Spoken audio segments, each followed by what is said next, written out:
So I think what was surprising to me is that the things that the youth were consistently advocating for across the country were the exact same things that the adults were consistently advocating for across the country, for housing and for jobs and ways for them to kind of get their food needs met. And I kind of had expected, I think, there to be kind of answers that were a little closer to like what you would expect because everybody's lobbying for it, like hate crimes and yeah, I don't know what I expected, but it was very fascinating to me that what consistently came back up was the need for housing and for job training. The thing that I just learned kind of at this conference, talking to other people that I wanted to make sure that people knew about, was that in Boston, it's against the law to be homeless and under the age of 18, which means that within 72 hours, if someone knows that you're homeless and under the age of 18, they're mandated to report you. And they have a process of family reunification, which is a dangerous thing if you are a queer homeless youth, because the statistic in Massachusetts is that 50% of queer youth who come out to their parents end up getting kicked out or leaving their homes and their families. 1/4 are the people whose families are actually kicking them out in a way where unification would not be a possible thing. And I just posted a video interview about it this morning. The other thing to know about Massachusetts is they currently only have 14 shelter beds for the 6,000 homeless youth in their state,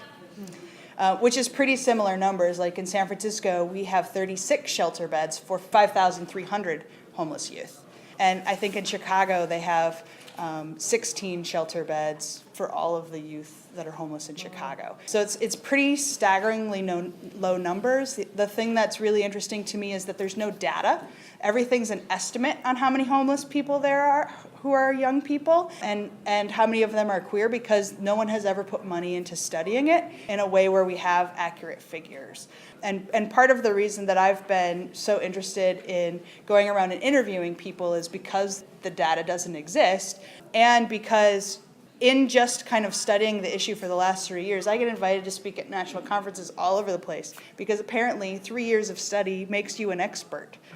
And because I believe that as much as possible, the more we can get the youth's voices out there speaking for their own best interests and for their own needs, that's better than me kind of speaking about what I think it's like. And so part of what we're working on in collecting these videos is everywhere that I go, I hook up with the local group that's working with those youth, and we identify youth who can be leaders in that area, with the hopes of bringing them all to Washington, D.C. next year for a conference where these youth would set their own agenda,